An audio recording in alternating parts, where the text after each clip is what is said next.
Welcome everyone to the Early Stage Investigator Workshop. The overarching goal is to provide you with key insights and do some skill building about career development.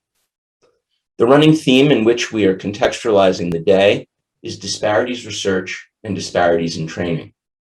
We picked this topic because we believe it is timely, both from the perspective of emerging social issues, but also because the HIV pandemic continues to exploit the underserved and vulnerable. Some of the sessions are considered generally relevant to all of you and targeted to all attendees, while other sessions will allow you to self-sort into groups for breakout sessions that appeal more to your interests and individual needs. And you can jump back and forth between some of these as you choose. Today's plenary speaker is a friend of mine, Carmen Guerra. She is the Ruth C. and Raymond G. Perelman Associate Professor of Medicine and Vice Chair for Diversity and Inclusion in the Department of Medicine. Dr. Guerra's research has focused on cancer screening interventions targeted to underserved populations. Her administrative role is to ensure that attention is paid to the value of diversity in all its forms, in hiring, career development, faculty and training wellness, and in the promotion process at Penn Medicine. She's joining us today live to talk about social injustice in science and as a research topic. So please join me in welcoming Carmen to the Early Stage Investigator Workshop. Over to you, Carmen. Thank you, Robert. And introductions are so much more special when they come from a friend. So I'm really, truly honored that you and the selection committee invited me today to be able to speak with your early stage investigators. I'm just honored and delighted, and I can't wait to get started. So I'm going to go ahead and start sharing my screen and put this in presentation mode from the beginning. There we go. And hopefully, Robert, we're able to see the slides. Okay. I see the slides, but yes, and now you're in presenter mode. Great. Well done. Okay. Thank you so very much. Before I begin, I just want to declare my disclosures. I do have several roles as an advisory board member for industry, as well as some volunteer roles at the American Cancer Society and roles on ACS committees that you see here, none of which I hope really is going to impact any of what I will say today.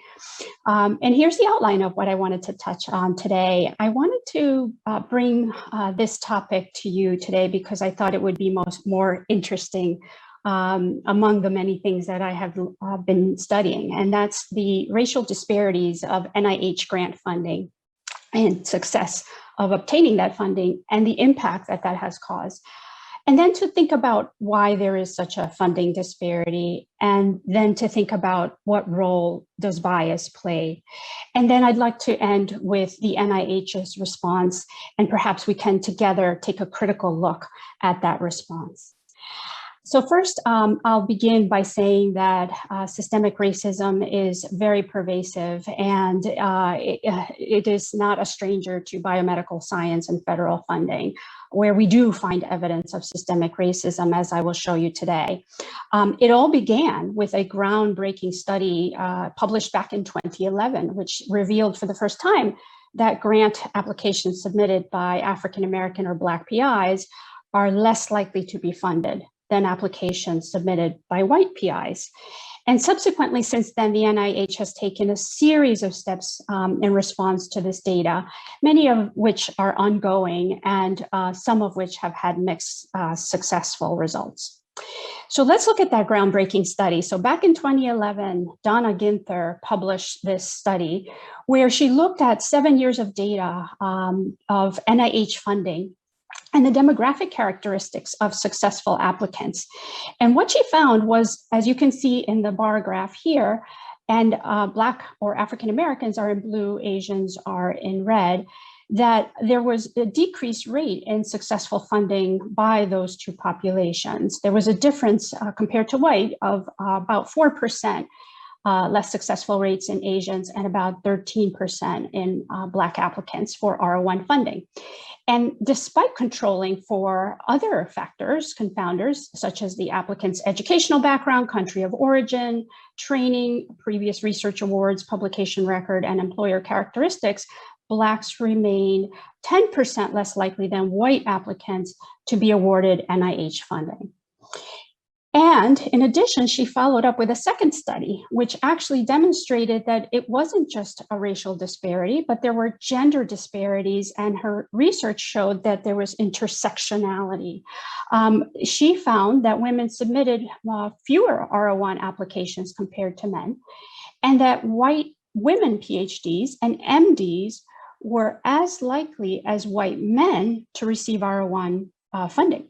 However, when compared to white women, Asian and Black women PhDs and Black women MDs were significantly less likely to receive R01 funding.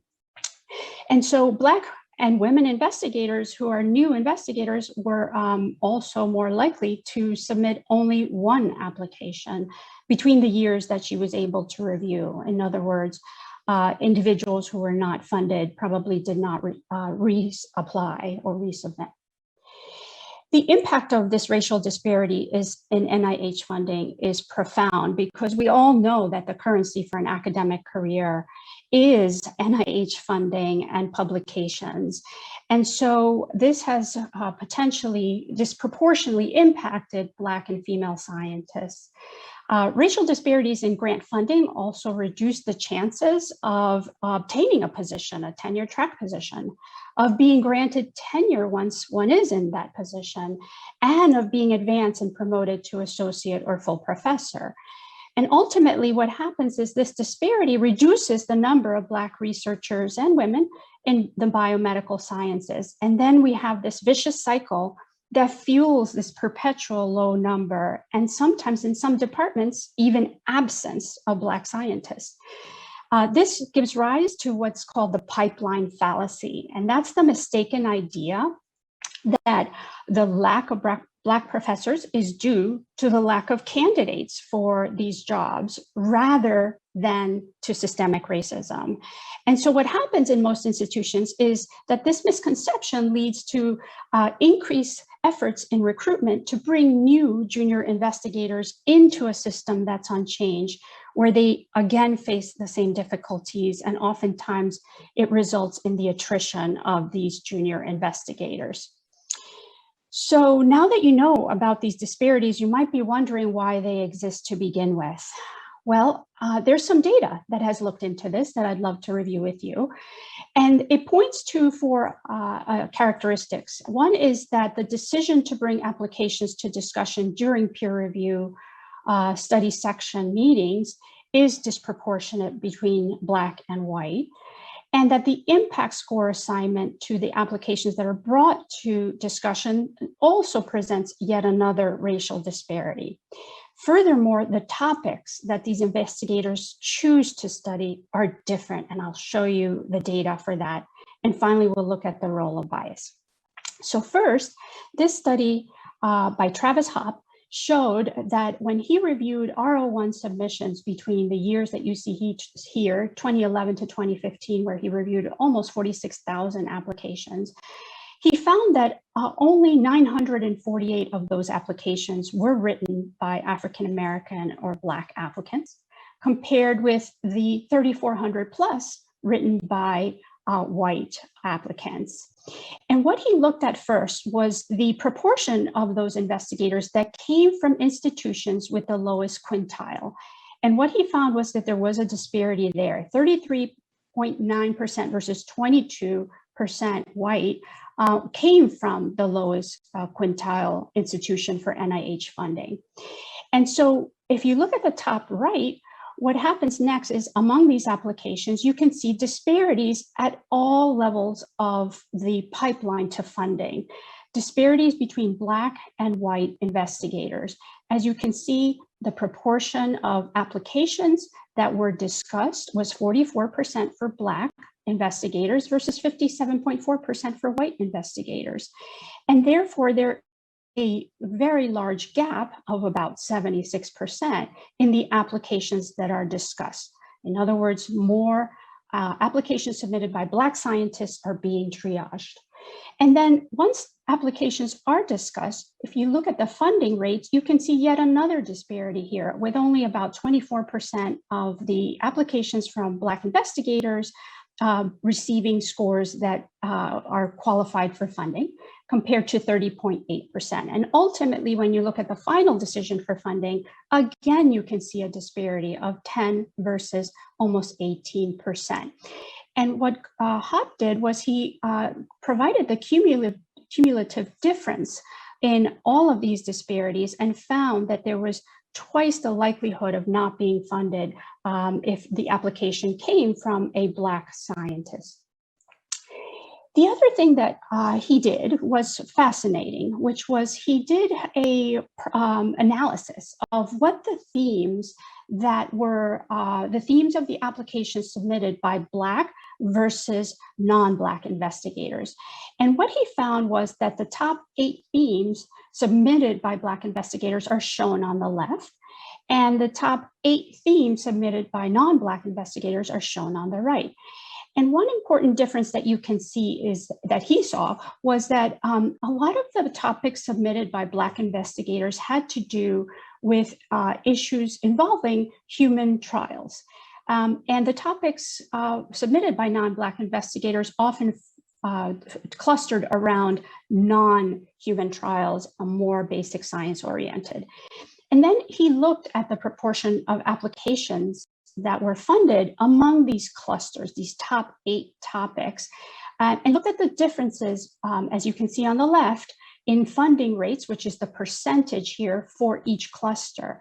So for example, the HIV studies, the cluster of those applications, only about 17% of those were funded, and so on and so forth. A lot of the applications focused again on clinical trials, prevention, interventions, and clinically relevant topics. And on the right, you can see the funding rates for each of the clusters for those topics. And you can see the greater the word, as you know, in a word cluster, the more applications were received. And look at the funding rate differences. You can see funding rates that often are in the high teens and 20%, almost 30%, compared to the themes on the right. So what he concluded was that after adjusting for confounders, topic selection also accounted for about 21% of the funding gap observed between Black and white researchers. And so we must wonder if there is this sense of prioritizing certain topics, and those topics tend to cluster among the investigators who are investigators that identify as Black or African American. You do also wonder if there's bias on behalf of the committee towards certain topics and against others. And bias in science is something that's not new to all of us. And unfortunately, this is another pervasive problem that often starts at a very young age. This is a classic study that has repeated over and over and has continued to show the same results. When children are asked to draw a scientist, the percent of children that draw a male scientist or a white scientist is pretty high, and it only increases as they get older, as you can see from this graph. As the age increases, the proportion of students drawing a male scientist also increases. And this is because we are all receiving signals from society of what different stereotypes are, and we don't have enough signals to tell us that scientists are diverse, both in gender, race, ethnicity, and other characteristics. This is also a picture of Dr. Ben Barnes. For those of you who don't know that name, he was a neurobiologist at Stanford University who subsequently passed away. And in 1997, he became the first transgender scientist to declare himself out in the open. He was Barbara Barnes and became Ben Barnes. And he subsequently went on to become the chair of his department. But one of the stories he used to like to tell was that after giving a major plenary at a conference, a national conference, he overheard someone say the following: Dr. Ben Barnes gave a great seminar today, but then his work is much better than his sister's work. For those of you who haven't heard, this is the Matilda effect, or the denial of the contribution of women scientists in research. There are other biases that impact the research review process. The Matthew effect is another important one. This is when equally talented scientists obtain funding early. And because they have funding early, they subsequently develop an accumulated advantage because that funding will allow the carrying out of important studies that then serve as preliminary science for yet a future successful application. In other words, the rich get richer and the poor get poorer. There's also the bias of groupthink, and that's something that the NIH has been thinking a lot about, as you'll hear shortly. NIH review panels do not have much diversity. Only about 2% of those individuals that serve in the review process consider themselves Black or African American. Another important bias is something called stereotype threat. And Claude Steele was the first to propose this concept. And this is the concept a little bit different from imposter syndrome. With imposter syndrome, you feel like you don't belong. But with stereotype threat, this is less of a conscious bias and more of an unconscious bias, where actually a stereotype begins to influence the performance of that individual. And he showed this when he had students taking SAT tests, and he would say things to the students that ultimately they internalized, and then that affected the performance, such as girls don't do well in math. Well, those girls that received a message before the exam went on to do poorer than the girls who didn't receive that message. So stereotype threat is important, and I propose to you today that it may be playing a role in those individuals whose applications were triaged and never resubmitted an application. What has been the NIH response? Well, back when this data was first published in 2011, the NIH director created an NIH advisory committee to the director, and they provided 13 key recommendations to Francis Collins, which included the appointment of the first NIH Chief Diversity Officer, who was Dr. Hannah Valentine until she recently retired. And Dr. Valentine is one of the most wonderful speakers I have ever heard about this topic. And for those of you at your home institutions, I would strongly urge you to consider inviting her. She has come to Penn multiple times, including 2 nights ago, coincidentally, and I learned so much, and she has changed the way we do things at Penn Medicine. So those recommendations were proposed back in 2014, and many of those are still ongoing. The NIH recently reviewed their progress, and they have an infographic on their website, which you may want to also look at. And it details their progress from 2013 to 2020. And if you look up here on the left, you can see that the proportion, the funding amounts for Black scientists has increased, as you can see here, by about 219%. Funding for R01s for Hispanic individuals also has increased by about 134%, as did funding for white and Asian individuals. And they have gone on to very proudly say they are making headway, reducing that gap in funding in Black scientists, for Black scientists, from 10% to now 8%. I would say there's still a long way to go. On the right, you can see the proportion, the percent of R01 grants that are administered to Black scientists still remains really low at 2%. 5% of the grants are awarded to Hispanic individuals, but 93% still remain awarded to white and Asian individuals. And I think this is maybe my last slide, actually second to last slide. More recently, since that data even, there are additional efforts that the NIH has proposed to perhaps continue to mitigate the impact of bias. The first is that they have begun to explore bias awareness training for all review committees. And while I applaud this, I agree that this is important. It may not be sufficient. We are now beginning to accumulate studies that show that anti-bias training does not result in changes in bias behavior, including one recent study published in 2019 by Wharton's own Ed Chang, along with many other people who have been studying this concept, Katie Milkman, Adam Grant, and Angela Duckworth.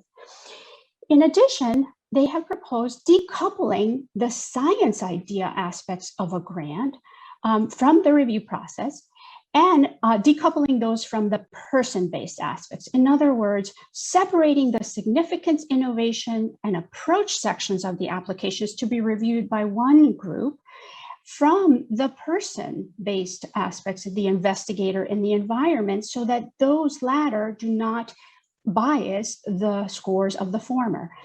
However, data shows that the NIH scores from the peer review process are most strongly correlated with the approach and significance, and less so with the innovation and the investigator and the environment. And so I'm not sure how much decoupling will actually change the disparities that you've just heard about. They've also proposed a double-blinded review process, but in a recent trial of that double-blind process involving 1,200 applications that were anonymized to the PI name, the redaction was only partially successful. Some reviewers were still able to figure out which applications came from which PIs, and it didn't change any of the scores with regards to the disparity between Black and white scientists. And this is probably because many PIs have to cite their own work as well, and because the reviewers often are in a niche area where everyone knows who everyone is. And then the other strategy they are contemplating is to broaden the review pool. However, as you heard me say earlier, only 2.5% of the study section members are Black. And so this would be a tough to accomplish at the moment. And it could, in my mind, result in perhaps unintended consequences, including increasing the minority tax or the pink tax, as they are referred. And the fifth is to take action against those who manipulate the peer review process that might result in disparities. And this is the most vague one for me that I have not been able to find more information about. And so I do ask for more transparency and how any of this will impact Black and female scientists. To end, I will quote the work of Taffy and Gilpin, who made a call to action to say that it is time to move from the burden of this fight from those most affected by it to those unaffected by it, from those exhausted by it to those that have the luxury of ignoring it until now, and from junior scientists working to get a foothold in our field to the senior scientists that have already done so. So with that, I want to thank you for your attention, and I would be delighted to engage in a conversation and questions and answers. Robert, thank you so much for the opportunity, and back to you. Thank you, Carmen. Usually when people finish a talk, I say great, and I can't say that now. Not because the talk wasn't great, but just because the topic is so hard and difficult. So please take that in the tone in which it was meant. I don't see any questions in the chat, but certainly I have plenty. So if you're game, let's get started. So the first question is, I was both disappointed in some ways and heartened in other ways that it was more discrimination against the topic of the choices of the investigators. Being one of the people who feels discriminated against, not because of his race, gender, or sexual orientation, but because of his choice of topics of being a clinical researcher, I appreciated that. Have you looked, and I know you're a clinical investigator as well, has anyone looked to see if they can make these disparities go away by simply looking at the topic? Do the disparities get smaller? And then, because that would argue we need to go in different directions for mitigating this. So what have you seen there from literature about controlling for topic and just looking at clinical investigation? It's a great question. And yes, I'm a clinical investigator like you are. And for me, this is very disheartening. So I'm sharing your pain. And one of the things that the NIH hasn't talked about is precisely what you're talking about. And I think those analyses need to be done. A lot of their focus has been more on race, ethnicity, and gender. I think there's still a lot to unpack, like you are so well pointing out. And I think those are important analyses that we as a community should begin to ask for, if not do ourselves. Part of what I'm finding is that increasingly the NIH has held us responsible for the demographics of the science that we do. But I don't find that they have been equally forthcoming with the demographics of a lot of what's behind their decision, but also additional data that could explain much more beyond the demographics. So one of my important endeavors is to make that message louder, make that message clearer, that it can't be a one-way street where we are offering all of our demographics and our scientists and our research. We also want to know what's happening at the NIH that potentially could explain these disparities so that we can then, as you say, design the right interventions to eliminate those disparities. So more data is needed to answer your question. Yeah, and I'm very down on the idea of anonymizing reviews. That's been tried in the literature where they've tried to anonymize reviews, and bias just creeps in. And I think who the investigator is just so central. And Robbie is going to be, your and my colleague Robbie Schnoll is going to be talking next about the grantsmanship process. And it's just so part and parcel of the review of who you are. It shouldn't be who you are racially or ethnically or otherwise, but it should be who you are in terms of your productivity and your track record to a degree. And I think ignoring that would be a mistake in the scientific process. I think you'd agree with that. That being said, I think purely anonymizing it isn't going to work, because you're going to see that somebody's name ends in a vowel, or you're going to see that their name looks like it's a foreign origin, or you're going to Google them and see a picture, and people are going to get around it. So another thought, and I wonder, I know you're involved in these initiatives and maybe talk about them, is the idea of mentoring. Is that maybe the rich should be mentoring and should be credited or given, or the pot should be sweetened, and you might say, well, we should be, out of the goodness of our hearts, paying attention to people who haven't had it so good to try to raise them up, and I think that's true. That being said, sweetening the pot for mentors might be appealing. Can you talk a little bit about that and how you've seen that operate? I love that idea. I don't know if this is happening in CFAR, but for the NCI, we are now responsible for an entire new program called DEI. And it just was rolled out last month. And all that the NCI wants for the first year is just a plan for DEI. And one of those, in response, the Abramson Cancer Center has designed a plan for DEI. And one of the core features is mentoring. So I couldn't agree more with you.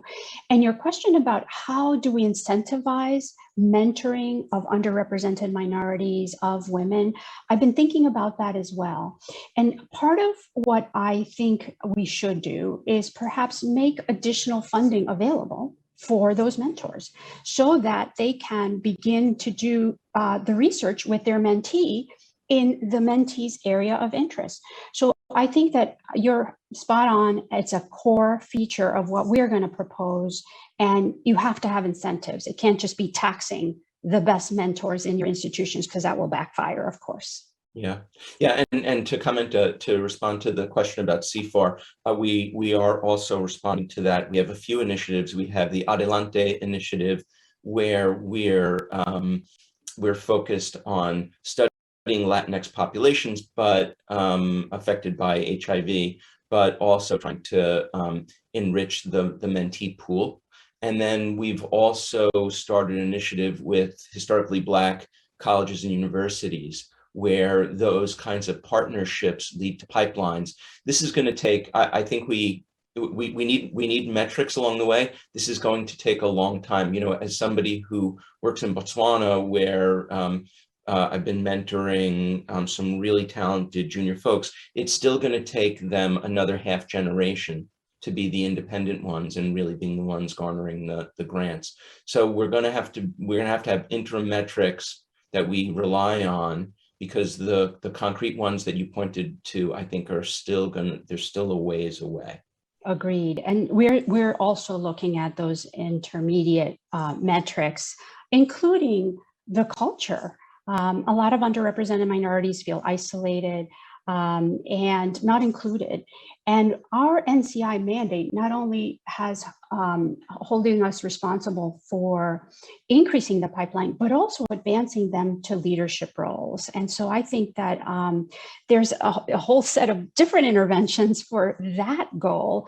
So what will be the intermediate metrics that we'll use to measure that advancement towards leadership, which again could take even decades longer than just, getting somebody on the faculty. I think we should talk. It sounds like there's a lot of areas where we could potentially put our brains together, 100%. Given the new DEI initiatives throughout the NIH and the need for just new novel thinking, from everyone out there. This, as the last quote said, this is something that we all need to assure that we develop different strategies and solutions for. Yeah, this is the kind of thing that I'm reminded when there was community activism, typically in the quoted in the late 80s and early 90s around HIV, where investigators may have resisted input from community members, and now it's just absolutely standard and has enriched our environment. I think bringing in diverse people who have different perspectives ends up benefiting everyone in ways that nobody would have imagined. And I think that to me is so inspiring that you brought us back to the history of where we've been and where we are now. I think that's what gives me hope for moving forward in the future and actually creating change. Great. So let's close on that positive note. Thanks for the presentation. Thanks for being so open-minded to and in helping people change their minds. Thank you so much, Robert, and thank you all. Take care. Bye-bye. Great. So we'll move on to our next speaker. And there he is. Great. So I want to before I introduce the next speaker, I do want to comment to the ESIs that one of the lessons I want you to learn here is that it's really important to make friends. And you might think that this environment is all cut and dried business, but making friends like Carmen and our next speaker, Schnoll, has really enriched my life. And I think it's really critical. It makes them more likely to say yes when you call on them to give presentations like this. So don't downplay how important it is to really just make friends in this environment. So let me introduce my friend. Our next speaker is Schnoll.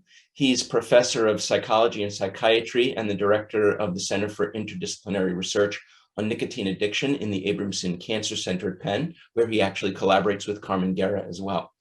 He is a pioneer in the study of tobacco use and control in people living with HIV and a close collaborator of mine. Robbie was a longstanding member and chair of an NIH study section and will be talking today about the grant submission and review process and share his wisdom with us. Robbie, over to you. Great, thank you, Robert. Can you hear me? Yes. Great. I think you might be sharing your screen, correct? Yes, I'm going to, yes. Awesome. 1 minute.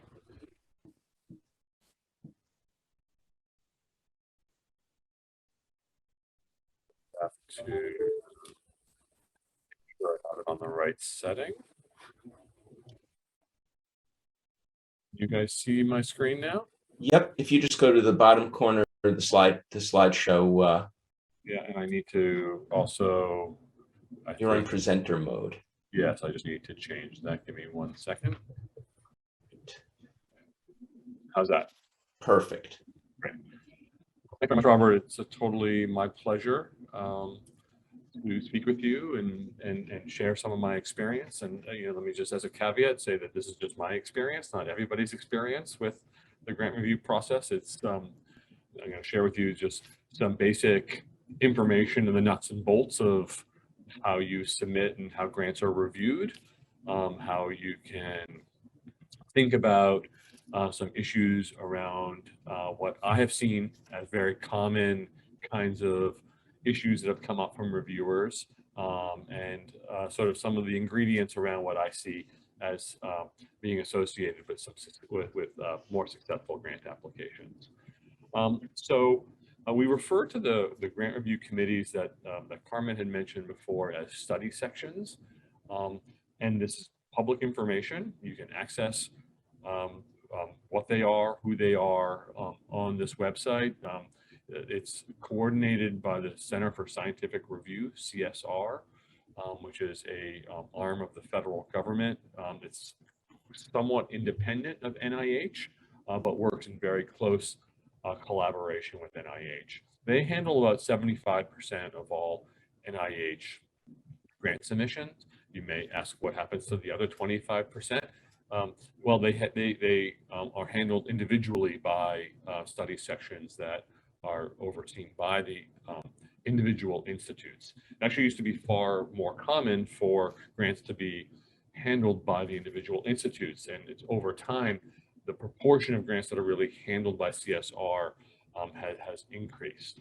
CSR also, if you've submitted grants, you know that there's a long list of complicated, detailed instructions that you have to follow around, from everything from just the number of pages you're allowed to the number of words or lines on a page, to the type of fonts you can use, to the content of your bio sketch, and they are often established and disseminated by CSR. So if you got complaints about like why you need to put something on your bio sketch, or why you now have, for many of us, having to face all this new information that's requested for clinical trials as new parts of grant applications at CSR that you can submit your complaints to. And they are often engaged in a pretty routine, comprehensive, transparent process of determining what these regulations and rules are. Okay, so you have CSR as the overall sort of organization, and then you have what are called IRGs. These are the individual research groups, and then underneath the IRGs, you have the study sections. So for example, the work that I do focuses on understanding how to treat nicotine dependence, which is part of the overall field of substance abuse treatment. And so the study section that I tend to submit my work to is called IPTA, interventions and prevention of treatment of addictions, or something like that, IPTA. And that's part of the RPHB IRG. So when you go to this website, you can find an IRG that is consistent with the work that you do, but then it's important to know that there are multiple study sections within each of these IRGs that you want to be looking at, because you get to pick where your grants are reviewed by. And so when you're submitting a grant, you have a cover letter that you include, and that requests the grant be reviewed by a specific study section and assigned to a particular institute. Some of the work that we do is NCI, some of it's NIDA, some of it's NHLBI. We've had grants from NIMH. You get to pick what institute you want your grant to be assigned to, and what grant review committee your grant gets assigned to. Those are choices that you can make, and that you should make with a very clear understanding of how your work would be received by those institutes and by those study sections. So on a study section, it's comprised of a large group of scientists that are selected from around the country that have very specific expertise related to the mission of those individual study sections. There are permanent members and there are ad hoc members for that study section. And then there's a chair and what's called an SRO, a scientific review officer. That sort of comprises the structure of a particular study section. There's about 20 or 25 members, and for each study section, they're selected. There are lots of rules for how those individual members get selected. Like, for example, you cannot have two members on a study section from the same university or institute.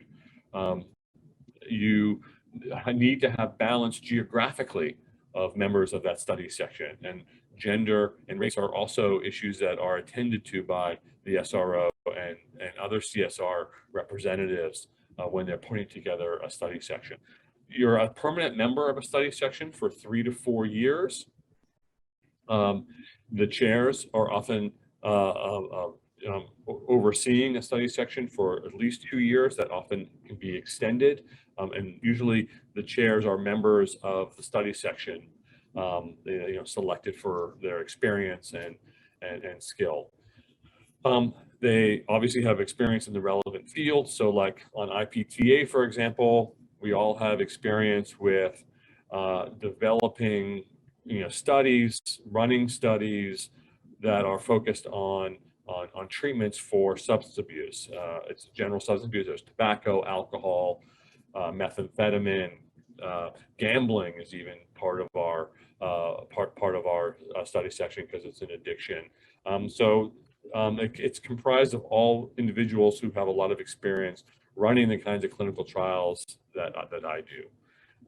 So really important, you can find out who is on these study sections, and you should find out who's on these study sections for lots of reasons, right? So the permanent members of a study section are available on the CSR website. And as I said, they're there for several years, so that those names are permanent. The names of permanent members are on the website for you to see. The ad hoc members you don't know until 30 days before the meeting. Often ad hoc members repeat, so if you see the roster, the full roster that includes ad hoc, there's a high probability that they're going to be included in subsequent meetings. So, you want to be able to have your application reviewed by scientists who are really knowledgeable and potentially very sympathetic to the kinds of research that you're doing, to find out where they sit on a study section. You want to be able to submit a grant that describes this research that includes those members. We're all human. We like to see our names in an application, and we don't like to see applications that are really about the work that we do, and our work's not even mentioned in an application. So there's a lot of sort of like we call grantsmanship kinds of strategies, and one of them is finding out who is on those rosters and making sure that you're describing your work in a way that you think those members are going to be responsive. The SRO is a really important person. They organize the committee, they handle all the assignments, they run the meeting with the chair, and they prepare your summary statements, which is a summary statement is a narrative of the review that you are receiving, and you usually get it about 30 to 45 days or so after your grant is submitted. So let's just talk about how things are assigned, what happens in a study section. So the CSR, heads of the IRG and the SRO work to assign grants to the study section. You've submitted a letter and you've asked for it to be on a study section. They don't have to listen to that request, but most of the time they do. The IPTA, when I was on there, receives about 80 to 100 grants per cycle. We meet 3 times a year. And so they're reviewing about 250 to 300 grant applications in a given year. There's R01s, R03s, R21s, R34s, and there are K grants.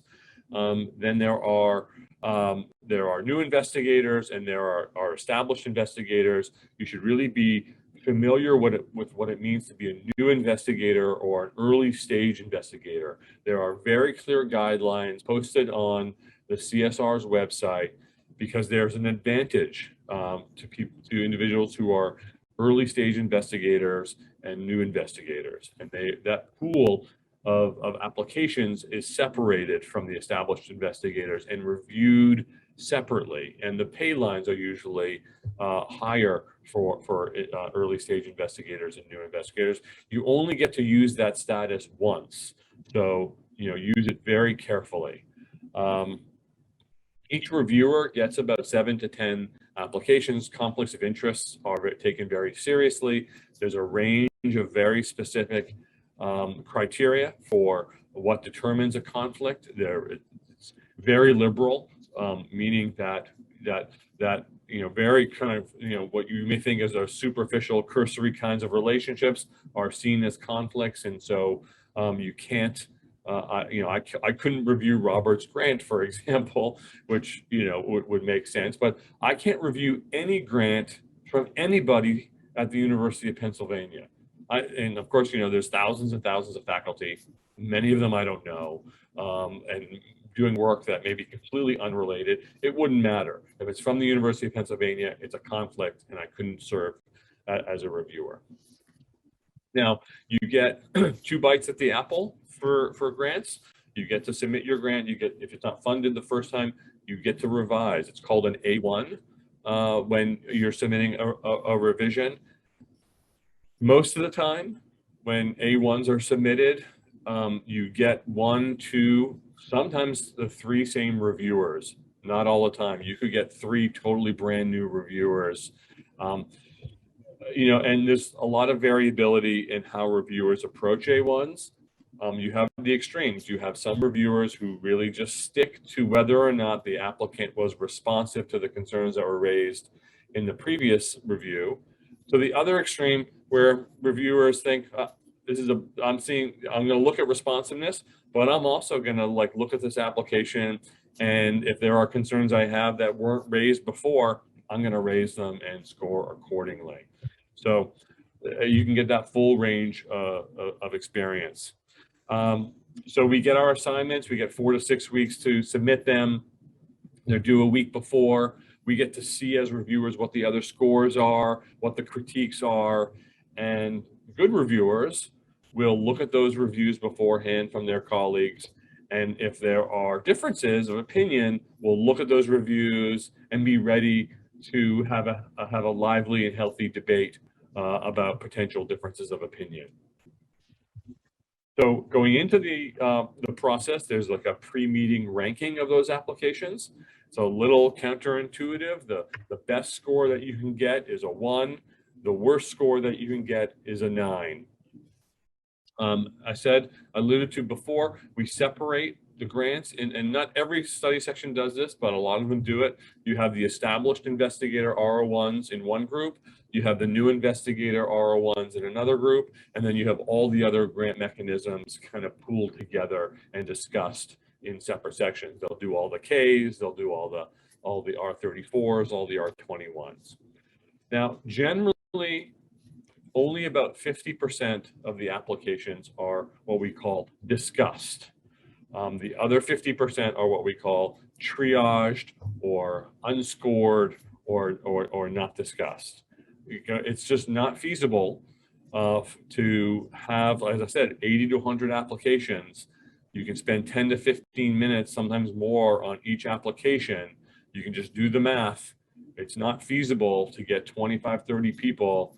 We used to be in a room together. Now we're largely done by video, but still, it would be days and days of reviews if we reviewed and discussed every single application. So every application is reviewed by 3 reviewers, but only about half of the applications are what we call discussed, which means that we have a debate and a discussion about how we score this application. You can have very disparate scores. So you can, get someone who, a reviewer is at a 1 and others who set up 5 or a 6. And, you can bring those applications, you can, if there's an application that's below the 50% cut line, you can nominate to have that application be brought up. If there are disparate scores, sometimes there are scores that, there are applications where it's really kind of borderline and you decide, well, we're not going to really discuss that. So there's some jockeying and moving around of applications. Usually the cut point for between 1 and 9 is around 4.5 to 5. That's kind of where the cut point is. It tends to be better for, higher, meaning that it's higher in that, toward maybe 5.5 for the new investigators. That's where I sort of alluded to, like there's a little bit more, sort of sympathy for new investigators, and we talk more about them. Ties are always discussed, so you can't like have a break point at 50% where where like a grant that's, both grants are given a 4, and the cut point is between the two. You have to discuss both of them. So the meeting will start, an application will be presented. Conflicts are out of the room. The opening scores will be presented. The 3 reviewers will give their scores. The first reviewer will tell the committee about the application and then go into the strengths and the weaknesses and the concerns about the application. The second and the third reviewer will then be asked to add any information to that process. And then there's an open discussion. And any reviewer can talk about what their thoughts are about the application. The chair will like sort of lead this discussion, and there'll be kind of a summary at the end of the discussion, and we'll revisit the scores. So let's see. I think some of that I mentioned here on this next slide. They'll also be concerned about human subjects. They'll be concerned about the budget, although the budget is not formally considered part of the review process. And then at the end, you sort of revisit those scores, the 3 reviewers. Sometimes there's moving around. Often if there's like 2 like low scores, like a 1 and a 2 and a 5, sometimes the 2 reviewers who are 1 and a 2 can convince the reviewer who's given it a 5 to improve their score a little bit and rebut some of the concerns that they had. I've seen this go in every different direction. Sometimes the reviewer who gave it a worse score convinces the other 2 that their concerns were really, important and overlooked by the other reviewers, and the scores kind of can get worse. Reviewers can also what's called vote outside of the range. So at the end of the discussion, when the final numbers are presented by the 3 reviewers after the discussion, and you say like you got a 1, a 2, and a 5, the chair will say, okay, we have a range of 1 to 5. Does anyone want to vote outside the range? Which means going beyond the 5. And these are other reviewers. Someone can put up their hand and say, yeah, I don't think that this application is as strong as a 1 or a 2. I think it's even actually worse than a 5.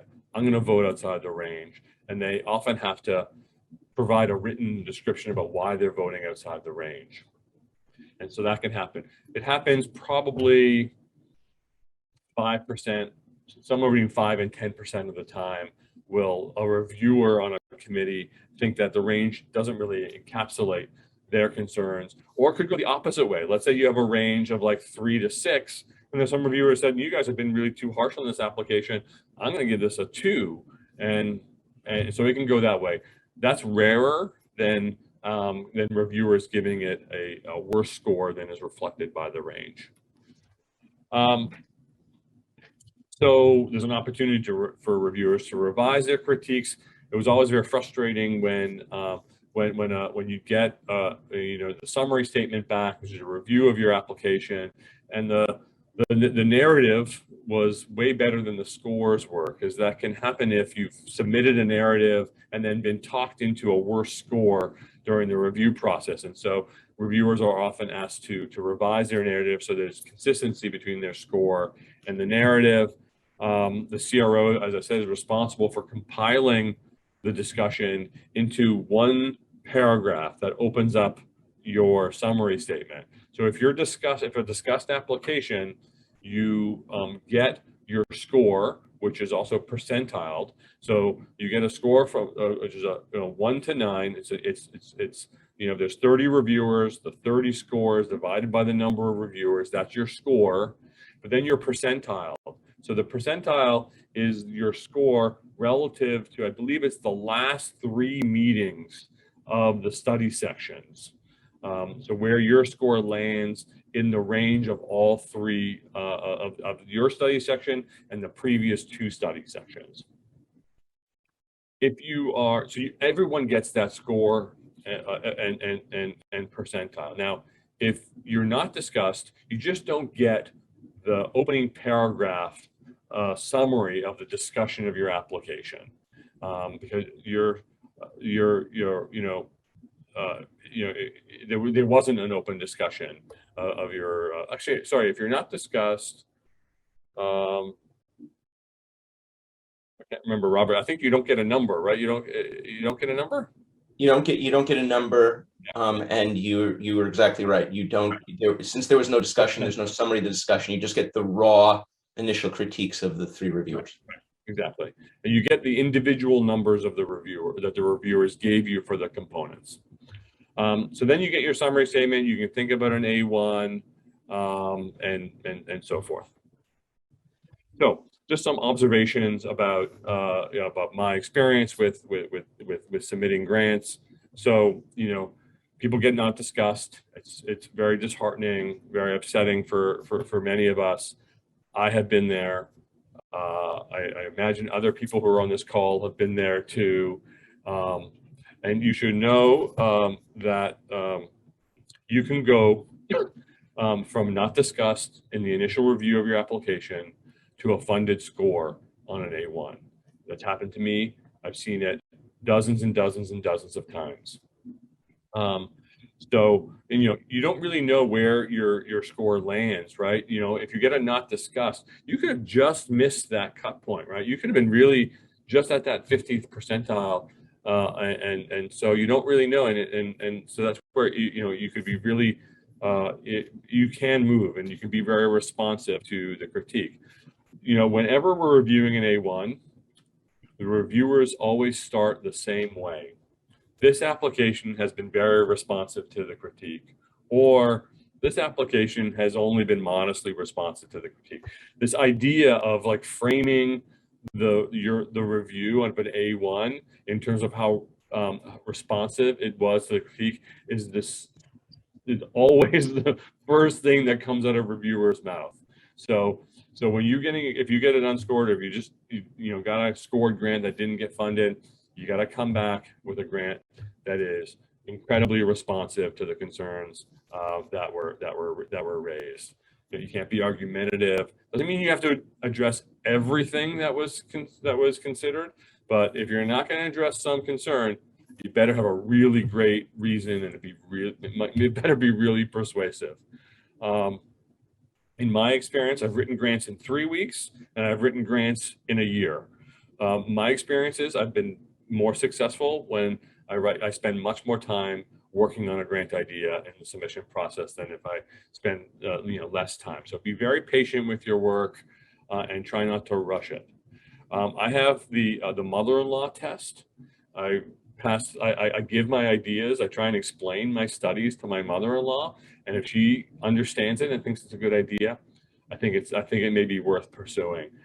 So try and explain your work to lay people who have no idea what you're doing and don't work in your area, because if a grant is really too complex for someone in a lay audience to understand, it may be too complex even for reviewers to understand, and there may be some issues.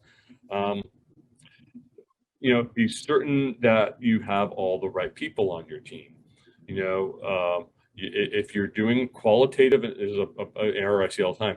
People who are proposing qualitative research don't have a qualitative researcher on their committee, on their research team. If you're working in a clinical area, I work in HIV. Having Robert as my colleague, who's an HIV doc, understanding of the clinical realities of what it means, critical. I wouldn't be successful if I didn't have a partnership with Robert. Feasibility. You got to be bold, and you got to be working on big ideas, and you got to be working in areas that are impactful, but you also have to be reasonable and pragmatic, and be proposing studies that are feasible. Pay attention to methodological issues. Try and think about, well, what are our alternative explanations that can occur in your study, and do I have to control for those? If you're doing drug trials, we do a lot of drug trials. You have to be centrally focused on side effect monitoring, compliance. For years and years on the study section, I had a colleague whose work was in the area of adherence and compliance. If you didn't have, comprehensive assessments of compliance in your study, the grant wasn't going to get funded if that person was a reviewer. Some small pieces of advice. It's been my observation that that people sometimes miss small little details like the labeling of a medication and how it's supposed to be taken, or the duration of a medication, or the blinding procedures, or some component of power. Be sure you don't mess up on those small details that are really critical. You got to read big government reports, big review papers, big clinical guidelines, have an understanding of where the field is with regard to your particular area, and be sure that those are priorities you're addressing in your study. There's often the tug of war between internal validity and generalizability. Wanting to do work that is designed to control for potential confounding factors, but is generalizable to other communities. Have an understanding of where your review committee's barometer is in those perspectives, because if you propose something that's really a tightly controlled clinical trial and you're submitting it to a health services research committee that's all about generalizability, you're gonna have problems.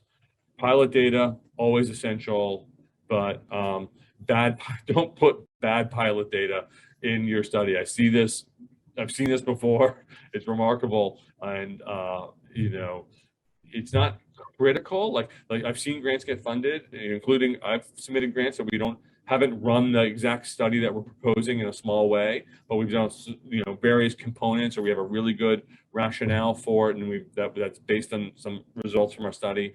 So you don't have to have it, and don't put bad pilot data in. Innovation is one that people have a really hard time articulating and persuading grant review committees that they're doing, and it's something you got to really work on and have a good understanding. It's not just about moving clinical practice in a new direction; it's about methodology as well, and trying to address a question in a way that hasn't really been done before. In terms of significance, you should be looking at Reporter. Reporter is another website where all the grants that are currently funded are described.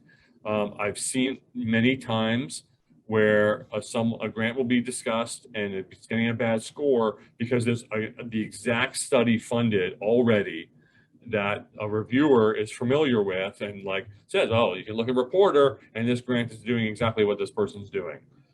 So check Reporter. I think I've talked about complexity. Okay, I like narrative and storytelling in grants. I think this is an underappreciated quality of grants. And what I think we try to do is have 2 or 3 very specific narrative threads that are running through our application from the beginning. From the first thing reviewers are going to see is your abstract. Spend a lot of time working on your abstract so it knocks people's socks off like that. People say, wow, that sounds like a really fantastic study. And that goes through that. There's threads from that abstract that go into your bio sketches and your budgets and your specific aims and your approach and your analytic plan. That there are some really common threads that you can isolate and describe. I've mentioned know your roster before. And also you can become a study section member. Even if you haven't had R01 funding, which is generally how you get on study sections, there's a program for new investigators to be members of study sections. And so you should look at the CSR website. I think I learned a great deal about how to write grants from being a reviewer myself. And that's it. Robbie, that was fantastic. Thank you. I have a question from the audience, but first I want to ask a couple of things. One is you commented on not needing to respond to every comment in the critique. Do you mean not meaning to change the study itself based on what the reviewer said, or do you mean not even having to talk about it in your response? No, you have to talk about everything in your response. Thanks for clarifying. But I mean, you don't have to change your study in a way that's being recommended by the reviewer if you have a really compelling reason for doing so. Great. Next question I have is, you one is an observation, is if I said to you that I just got my pink sheets back on my grant that was nerfed, you would know exactly how sad I was and what I meant. And most of the younger folks in the audience would have no idea what is a pink sheet and what is nerfed. And you used other terms. You used the summary statement, which is the modern term for pink sheet, and you used not discussed, which is the modern term for nerfed, which was not recommended for funding. Which reminds me that there's so much arcana here. How important is it for these early stage investigators to understand and learn this arcana of NIH world if they plan on being independent investigators? I think it's really important. You know, I had no idea what an R01 was when I was a graduate student. And I had no idea certainly what a study section was, what it meant to be not discussed. So yeah, the more you can immerse yourself in understanding the vocabulary that's used by, you know, we're all cultures, right? We have a culture, and we have our culture comes with biases and assumptions and perspectives and language. And the more you understand all of those things, I think the more successful you can be within that culture. Great. You spent a fair amount of time talking about picking the institute and picking the study section. Why did you emphasize that? Many of the ESIs may just think, listen, it's about the score. If I get a great score, I'm good. And if I don't get a great score, I'm not good. So it's just about the score. I'm going to submit it to NIH and let them pick where it gets reviewed. Okay, so there's lots of reasons why you want to pick the institute and pick the study section. Obviously, we do nicotine addiction. So the two biggest institutes for us is NCI and NIDA. But we also make choices. Sometimes those are based on the priorities that are established by the institute. So, for example, HIV is a very big priority for NIDA. And so the work that Robert and I have been engaged in for the last 10 or 12 years focused on nicotine addiction in the context of HIV is receptive to the priorities of NIDA. So if you get a good score, then it's going to be helpful. Now, the underlying assumption there is that some institutes fund in order and some do not. NCI and many other institutes decide the final decision on funding an application is based on arithmetic, whether or not that grant is scored that in a way whose percentile is below a certain cut point. So NCI historically has somewhere been in the neighborhood of 9 to 12 or 13% of its applications being funded. If your grant is below those percent, 13th percentile or low, if that's where the cutoff, your grant's going to get funded. Not so in other institutes, particularly NIDA.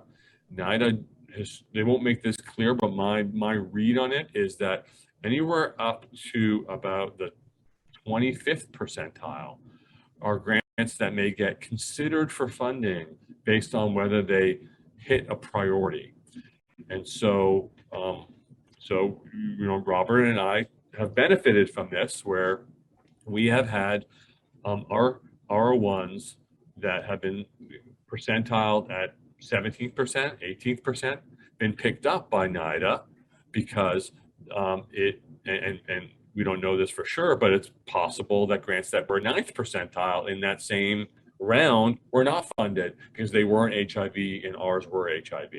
So it's really important to understand the priorities and the mechanics of how institutes operate so that you can make sure that you're submitting your application to the right institute. Sometimes you don't have a choice, right?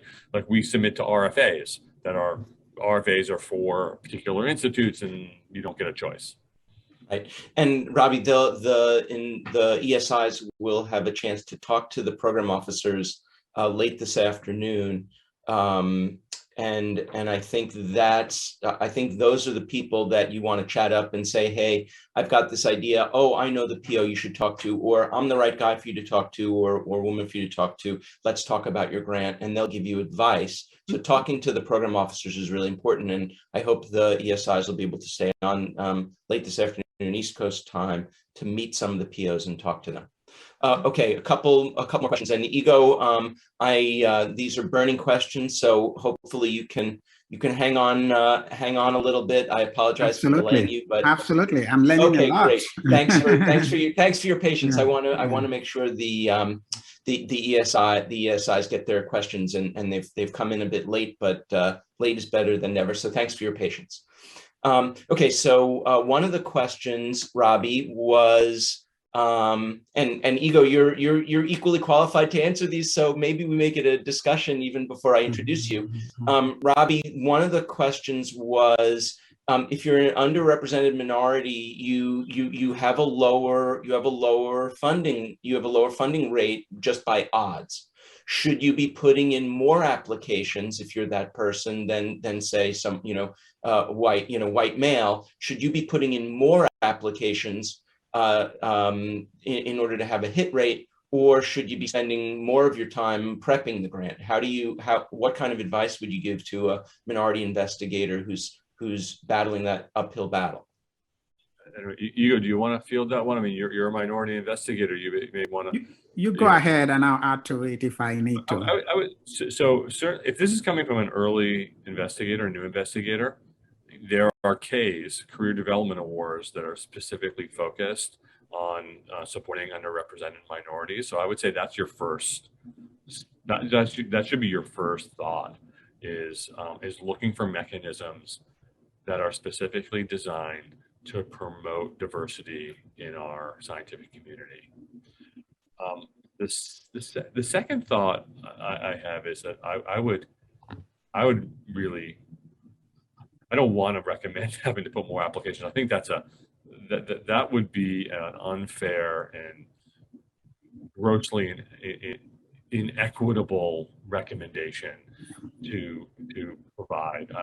We all work incredibly hard, and we put enough grants in, and that may be a reality. I don't want to say that that can't be a reality, because maybe it is, but I would be loath to say that that's what you should be considering.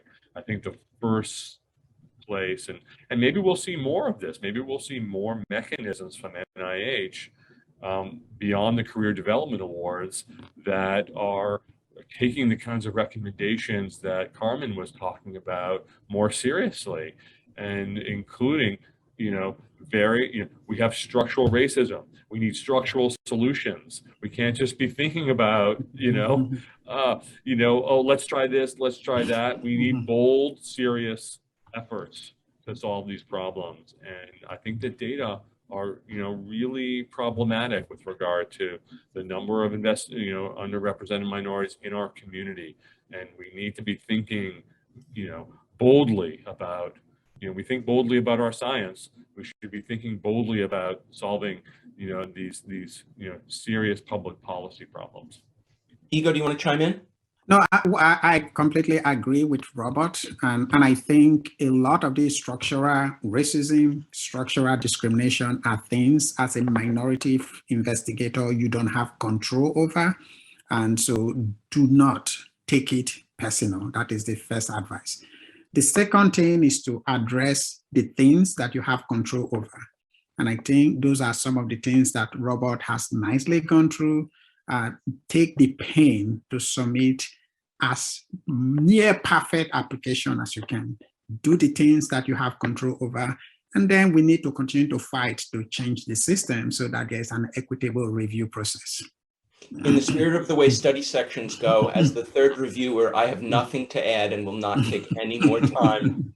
I would just add one more point, Robert, as a point of perhaps optimism. I've sat on, maybe close to 100 study sections in my life, and I don't sit on many anymore. It's kind of waned a little bit, but still 2 or 3 a year I sit on. I have seen in the last couple of years in particular, articulation among reviewers that this is an underrepresented minority, and this is not a grant that's got an 8 and is now, okay, let's take this 8 and fund it. This is a grant where we have some small variability in scores, and I think it's reasonable that we think about who the applicant is, because, like, listen, we have the bias on the other side where we're expecting greater scores from people who are underrepresented minorities. Well, I think it's reasonable to be thinking, okay, well, if we're going to do something about it, let's do something about it, right? Let's stop talking about, okay, tweaking this and tweaking that. Make the decision. And so I've seen this come up 2 or 3 times in the last year or so, and I think that's gratifying. I think it's reasonable and appropriate. I want to just add one. This might seem like a little bit out of left field, but I want to add another comment, which Robbie said: really identify your study section and make sure they're the experts. And so if you're putting in multiple grants, you're probably going to be shotgunning them to multiple institutes, and that's multiple institutes may be okay, but multiple study sections is probably not, because there's probably a focus group of experts, and you actually want the best people in the field reviewing your work. Because what will happen is, if you submit a really great grant that goes into phenomenal detail on a topic that your study section doesn't understand, they will blame you, because their egos basically say, if I didn't understand it, it's your fault. So you actually want to go to the study section where they're the experts. You're not going to be fooling anybody by sending it to a study section that doesn't understand your work and they, wow, this guy must be really smart because he's saying all these things that I don't get. What they actually say is, this guy's not very smart because he wasn't explaining it to me, and I'm a genius. And if you couldn't explain it to me, your grant's not very good. So it's a little bit of a corollary, but also an important point. I would say go ahead, Robbie. I just had one last point. It's hard because, like, I think, Robert and I are close colleagues and friends, and not because we just study the same thing and because we are complementary, but because we share a lot of the same values. And so, like, we all tend to be colleagues with people who are have the same values. And, we believe in health inequities, and we believe in disparities, and we believe that they're important to address in our research and these broader issues around systemic racism and changing the context of our scientific community.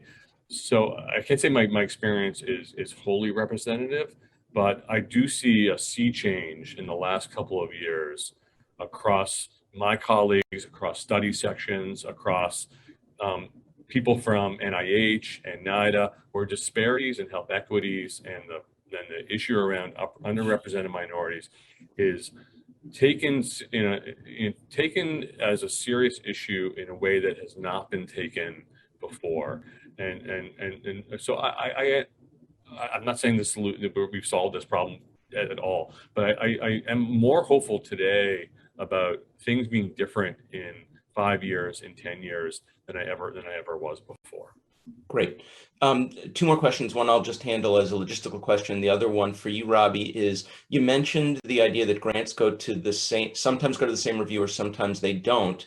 How often does it go to the same reviewer, and that you're going to get the same, they have the same critiques that they had before, so now you're at least responsive? How much time is spent discussing the responsiveness to the initial review versus they bring up new issues, or it goes to a new reviewer, has a completely different set of comments, and you're now almost like giving a first review? Yeah. So as I said, 100% of the time when an A1 is being discussed, the opening phrase of a reviewer is, this application has been very responsive to the review. I would say 75% of the time, at least one of those reviewers says the following: I was a reviewer on this original application. So I would say 3/4 of the time, at least 1 or 2 of the reviewers of your original application will also be a reviewer of your A1. I would say almost always, at least one of them, sometimes 2, are not reviewers from the first application. So it's a bit of a mixed bag. You're talking about sort of the proclivities of an individual reviewer. I tend to be someone who really focuses on how responsive the applicant was. for the most part, unless there's something just so glaring that like I can't ignore. That was missed in the first review. That was missed, or and other reviewers are also thinking about it. But that's very rare. And Robbie, there's a new trend also for the chair, the chair and the SRO to say, please don't comment that you were a reviewer before, just review this application on its merits, because it's not about your ego of did they respond to me as the reviewer. It's I'm coming in, I've seen it before, I haven't seen it before, just as you said, were they responsive to the important comments, and unless something glaring was missed, it's not relevant whether you were the reviewer before or after, you're reviewing a response. I know. I've been told that. I've been given those instructions. I think it's impossible for a reviewer who has seen an application before to not be influenced by the process. I also think it's disingenuous, and maybe there are SROs and institute people listening to this call, but I think it's a totally disingenuous perspective. Why bother having a resubmission process and having an A1 and having a revision, having an introduction, if you can't consider how responsive they've been to the previous submission? That doesn't make, right. This doesn't make but any you don't sense. have to have been the reviewer. You don't have to have been the prior reviewer to consider them responsive. You were very clear. You just said, if you get a new grant, you'll still look, and you get a new A1 that you've never seen before, you'll still say, I'm judging it based on the responsiveness. Of course. Great. Okay, the last question is just a nuts and bolts one. If you've served as co-PI or minor PI in a grant such as an R01 and haven't yet competed on your own, are you still eligible for the new investigator status? And the answer to that, no, you've been co-I. If you're an MPI on No, he doesn't say MPI. That so I'm gonna let me make that distinction. I think what he means is co-I. Well, which is there's no such thing as co-PI anymore. You're either an MPI, which means that you are truly responsible for all of the scientific aspects, just in equal partnership as Robbie and I are on a couple of our grants, and then you are not qualified to be a new investigator. If you are a co-investigator, have a minor role on a grant, you're getting percent effort, you're on somebody else's R01, but you're not, when you do the NIAID, the reporter search, your name doesn't come up as being PI or MPI, you are still a new investigator. And in fact, even if you had an R21, you can apply for a K award. That is correct. I think it's important for that person who posted the question to clarify whether they really meant co-PI or co-I, because we used to use the term co-PI to represent MPI. And it's a vague term, and we don't use it anymore because it doesn't have any meaning. We use MPI, but if you are an MPI on an R01, you lose your new investigator and early investigator status. Sure, but you needed it to get to be the MPI of the R01, so be happy. Maybe, yeah. And it's also like I want to emphasize there's a distinction between new investigator and early stage investigator. Go to CSR and read those, because they're some of it has to do with having your first R01 versus how much time it's been since you graduated and are submitting your grant. There's not wiggle room in those rules. Those rules are hard and fast. So what you find on the web is the truth. Yeah, and talk to your SRO too. Great. A lot of what's come up before, like so we have a P50, which is a much larger grant that has multiple studies. Each of those studies can be like an R01, and we have investigators, faculty, junior faculty who are PIs of a study within a P50. They don't lose that status as a new investigator or early stage investigator. Great. Yeah, fantastic. Robbie, this was great. I'm going to move on to Dr. Ofotokun, but thank you so much for a really spirited conversation and great insights. My pleasure. So the Dr. Ofotokun, thank you so much for your patience. Let me introduce you properly. We haven't met before. Nice to meet you. I'm really excited you're here, and thank you for agreeing to do this.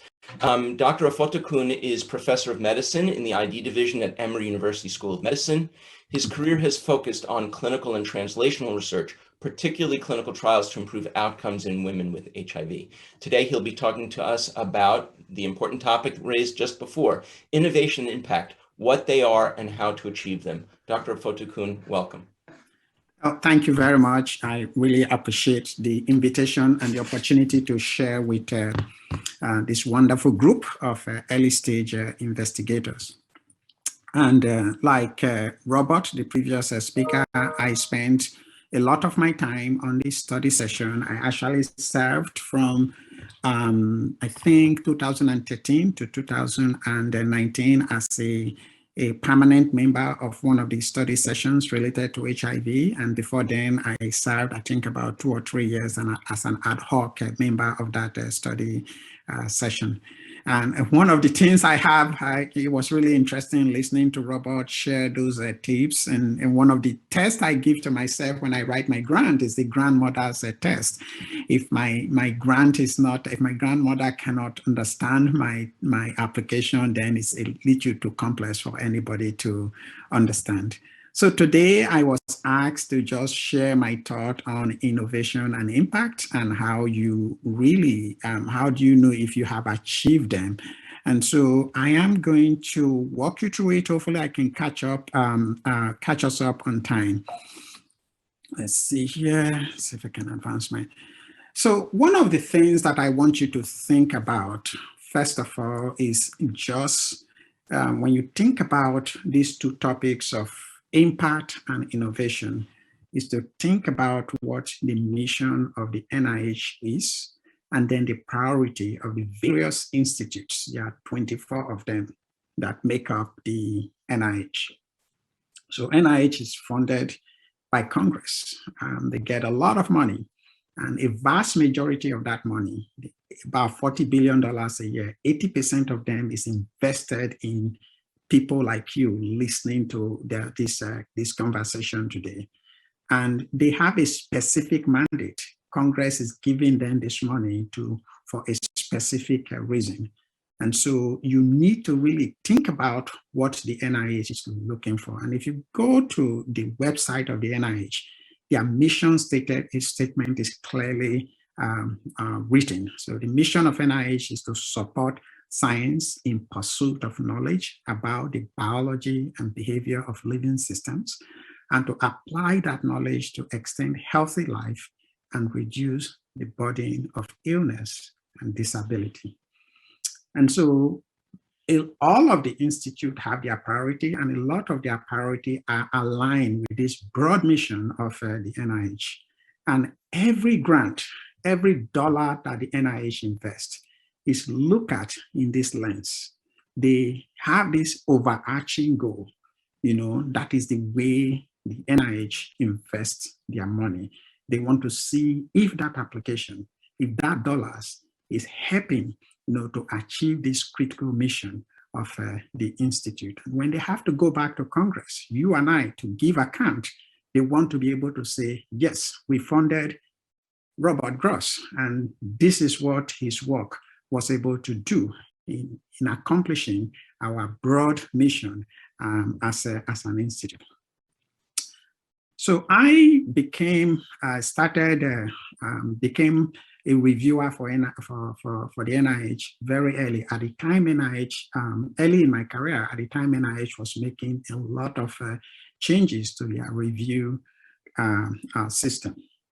Around 2010, they rolled out this enhanced peer review program. And before then, between 2007, 2008, they pulled together a really impressive, elaborate groups of people, task force working group, to look at the way grants are reviewed, the way fundings are allocated, and to ensure that the priority of the institute, as well as the broad mission of the NIH, are being captured in the way NIH was funding the various programs and projects that they fund. So in 2010, they came up with this really well thought through system, and it was rolled out. And the whole goal is to enhance the review criteria for evaluation of research application received across the institute. They came up with these 5 broad core review criteria, which you all are familiar with: the significance of the research, the investigating team, the innovation, the approach, and the environment. Today, we're going to focus on the innovation as well as the overall impact of the grant. In addition to these core review criteria, they also came up with a number of additional criteria that are listed on this slide. that included the protection of human subjects, inclusion of women, minorities, and children, vertebrate animal, restoration, renewal application, revision, biohazard, budget and support, selected agent, application to foreign agent, and resource sharing as is applicable to your particular application or area of science. And then a few years after that, they also added this additional concept of rigor and reproducibility. And so the scientific premise of your work, the scientific rigor of your work, the consideration of relevant biological variables such as sex, authentication of key biological and or chemical resources. So by the scientific premise, they wanted to be sure that your application is building on what is already known about the subject. You know, the premise of your work, the foundation of the project. Is this something, to what extent is it anchored to the work that has already been done in that field? That means you have to do a really significant, thorough review of the literature, make a strong argument in your background session that this is work that has been done. This is how my work really complement or add to what has already been done in the field. Then there was this question of, are there strategies to ensure a robust and unbiased approach? You know, the approach is particularly important, and we'll come to that later. And then, of course, the consideration of adequate plans to address relevant biological variables such as sex, included for studies in vertebrate animal or human subjects. And then, of course, they comment on plans for identifying and ensuring validity of resources. So based on all of these criteria, the 5 core review criteria, and the additional criteria. So what is considered the overall impact? Provide a decision driving score that is based on all of these criteria pulled together. So during the review section, as discussed by Dr. Schnoll earlier on, each of the 5 review criteria are scored, and they're separately scored. And then there's an impact. If your application is discussed, there's the overall impact.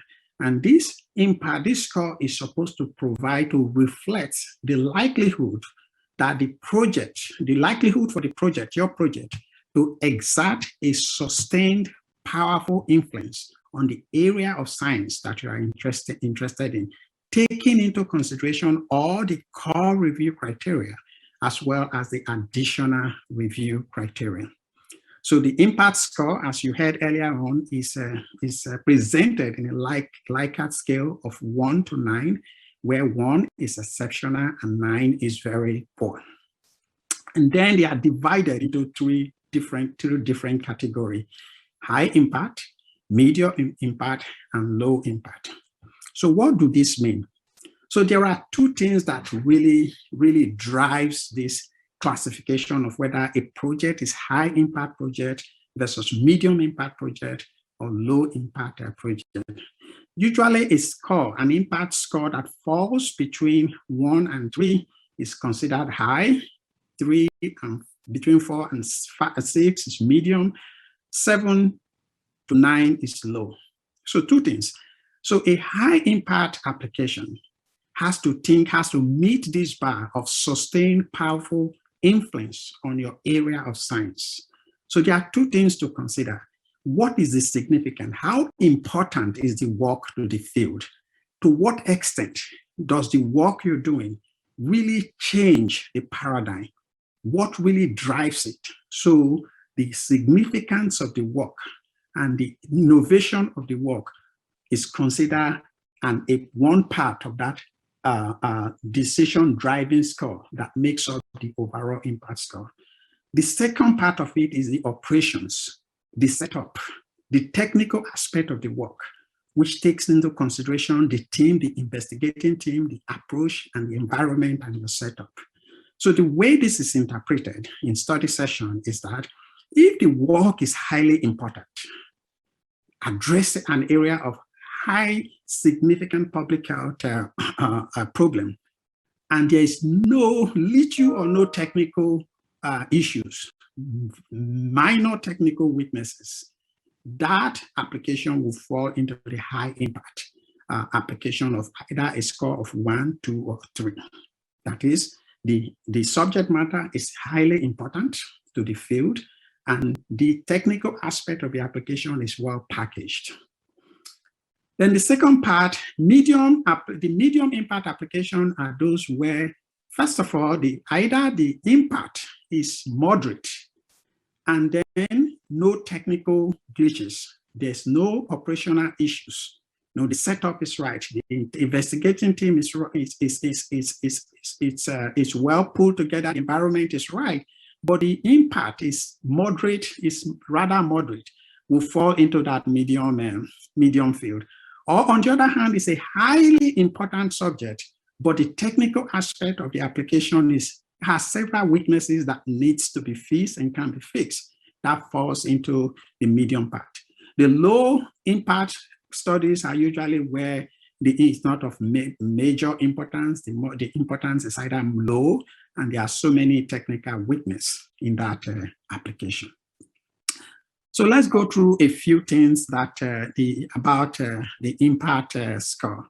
So during study session, usually each application is initially reviewed by 3 reviewers, and each of those 3 reviewers will provide a score for each of the 5 core review criteria. So the significant, the investigators, the innovation, the approach, and the environment.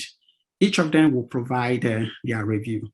So remember then the reviewer is therefore asked to provide an overall impact score based on all of this, the cumulative feeling of all of this review score. So the impact score is not a 6 review criterion. You know, the reviewer will write a paragraph summarizing the factor that informed their overall impact score. So this paragraph is not intended to be a summary or a restatement of the strength and the weakness outlined in the critique. Rather, this paragraph should succinctly inform the reader, the applicant, the program officer, counsel, of the rationale, what drove their score. When they put everything together, what gave them, what drove them to consider, what drove the overall impact score in consideration with the score, the review criteria. So the impact score pull everything together. It is not a what do you call it, an average of all of the score that is given in each of those core review criteria. Is the gut feeling. When you take everything, take all the application together, what is your feeling? How important is this application in addressing an area of significant public health importance, and then looking at the technical aspect of the application, the approach, and all the other additional review criteria. How does this application falls? So it's just a gut feeling of the reviewers. So a few other key points, the overall impact score taken into consideration, but is distinct from the score, the review criteria. It is the synthesis integration of the 5 review criteria that are scored individually and additional review criteria which are not scored individually. It talks about the likelihood for the project to exert a sustained, powerful influence on the research field in consideration, taking into consideration all of these criteria. So the likelihood or probability is derived from the investigators, the approach, and the environment, and the power to sustain influence is primarily derived from the significance and the innovation section of the core criteria. So when we come to the aspect of innovation, so innovation explains how the application changes and seeks to shift current research or clinical practice paradigms. So it described proposed theoretical concept, approach or methodology, instrumentation or intervention that are novel and have advantage over status quo, will be refined, improved, or applied in new ways. So the the innovation part basically is where how will you solve problem or gather gather and interpret data in new ways that matter to your field. So you can see innovation in almost every aspect of your application. It's not necessarily in the significance of the work or in your approach. Innovation can be seen in both the significance, in the approach of the study, in the investigating team, even the setup. So as an applicant, it's your duty to really draw this out. How is your setup unique, different from the setup where this type of work has been done before? How is the method you're using unique or different? How is the outcome different? How does it change the paradigm that exists? So you have that onus is on you to help the reviewer see this, to draw this out in your application.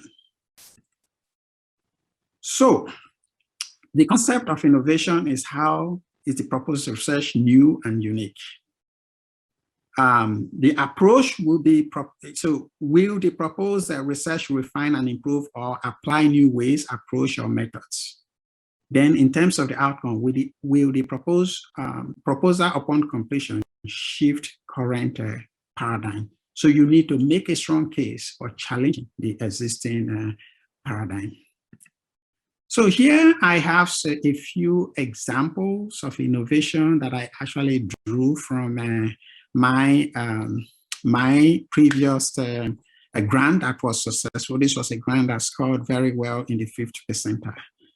So, and if you look at, I'm not going to read through this, but this slide will be made available.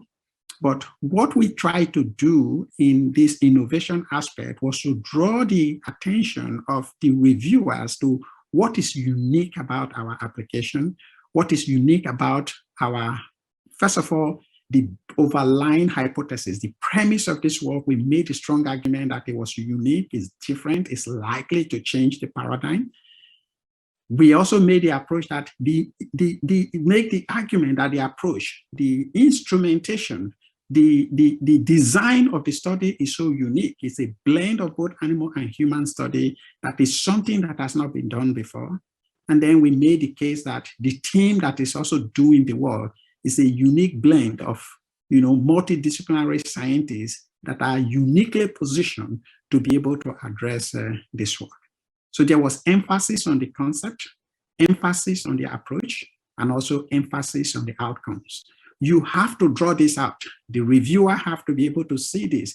You want to make the work of the reviewer easy. You don't want them to be scratching their heads to find it.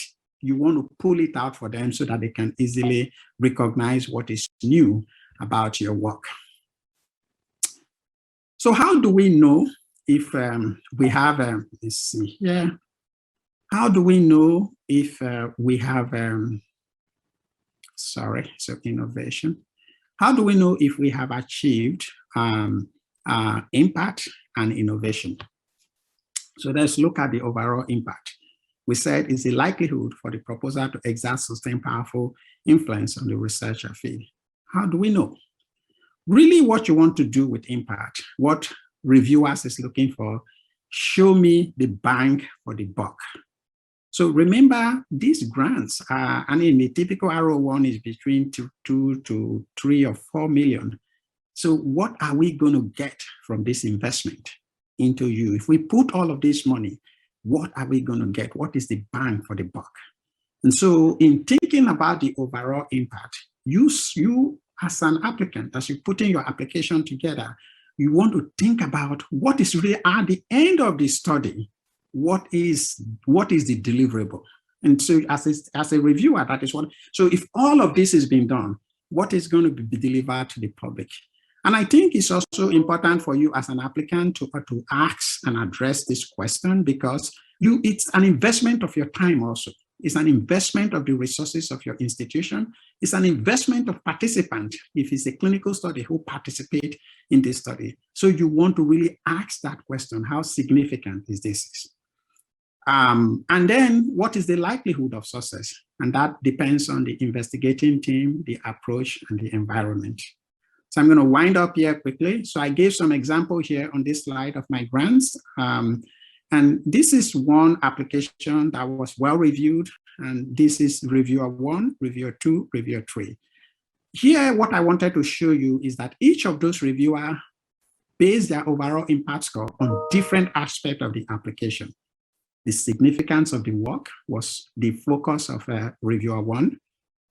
The design and the approach was the focus of reviewer 2. And then reviewer 3 was really was fascinated by the innovation of the work. So the overall impact can be driven by different aspects of the application for different reviewers. So this is my last slide. Kind of the take-home message here is that think about the overall impact of your proposal. Let the reviewers clearly see the bang for the buck, how the proposed work advances the field. Highlight what is new and cutting edge in every aspect of the application, and make a strong case for how the proposal challenges the existing paradigm. Thank you very much. Fantastic. Thank you so much, Igho. And I'm really glad that we got to do the Q&A before the talk, because you really gave great insights before even presenting your data. So thank you for that. We don't have time for much Q&A, but I want to ask you. You raised a really interesting point that I'd love your feedback on. You said that the investigator themselves can be part of the innovation. So I'm just gonna make a wild guess by your name and your accent that you're West African. Yes, I am. I'll just make a wild guess.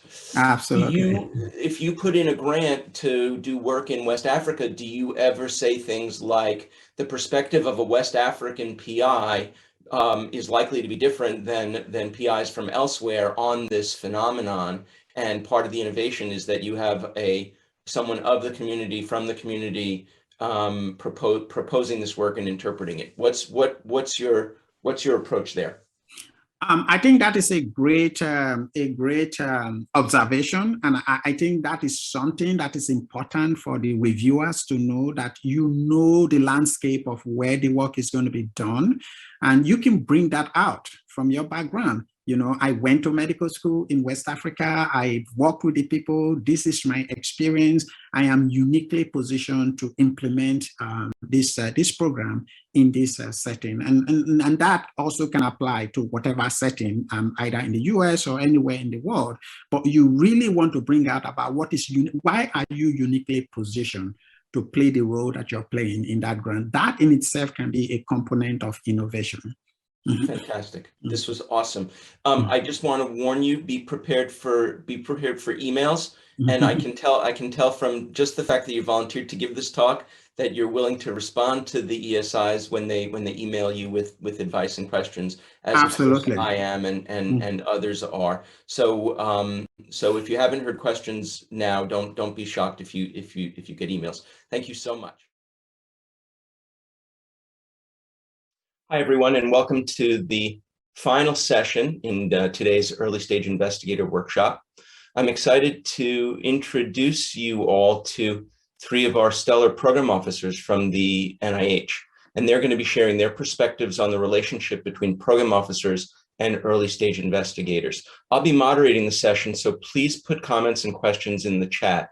I can't emphasize enough how approachable these folks are and how much they want you to reach out to them so that they can help you align your science with the NIH goals and help you put your best foot forward. So joining us today, graciously spending their time with us, are Diane Lawrence. Dr. Lawrence is a program officer at NIAID in basic sciences. Dr. Perrin is a program director in NIDDK, and Dr. Vasundhara Varthakavi, who goes by Kavi. Dr. Kavi is Associate Director of the AIDS Research Programs at NIAID. Recognize that other institutes, NIMH, NCI, NIDA, other institutes have big HIV programs and want to see your grants. And I didn't list all of the institutes. Almost all have Kavi's with NIDDK, so Kavi will. It was written incorrectly on the sheet, but Kavi will tell us NIDDK has a huge HIV portfolio and are always looking for HIV investigators. What I would like to hear from these guys and have you interact with each other and with me about is what are you looking for in an early stage investigator to reach out to you to talk to you about? When should they come to you? What should the conversation look like? What are the things that you can talk to them about? And maybe they feel nervous that there are things that they can't talk to you about. Maybe address some of those. So I'd like to ask all of you to just sort of chime in on these issues, and then as ESIs have questions for you, I'll moderate them. So over to you. Kavi, I got your institute wrong. You should go. You were wronged. I have to go. You should get the first. You get to step up and answer. I get the first spot. Please do.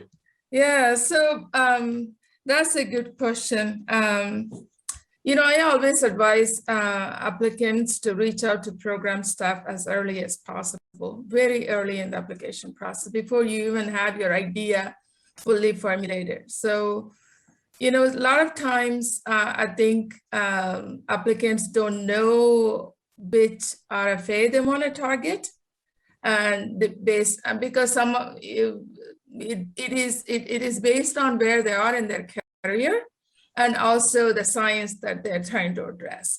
So I think program officers can be really, really helpful in directing them, to write instruments, grant instruments that they can target, and when they should be planning and all that sort of thing. So I always tell them, before you even have ideas, so you become a junior faculty, get to know your program officer. Who is the program staff in your area of interest? And just, make a connection, just say hello. And I just started here. And, this is where I am with my career. And, this is what I'm working on. So I don't know if that helps answer. And then, of course, that way, you have a platform. And I usually keep in touch with the ESIs. This is my favorite part of the job.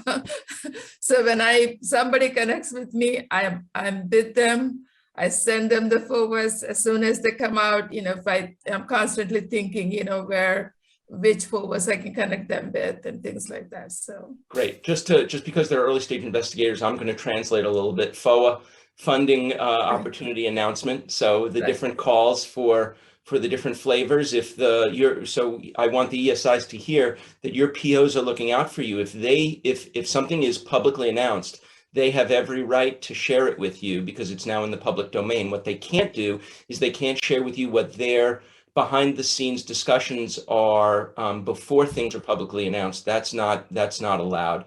But what they can do is once something's in the public domain, to alert you to it is absolutely something they'll do to encourage you to apply in that area. So that's what having a relationship with Kavi is going to get you.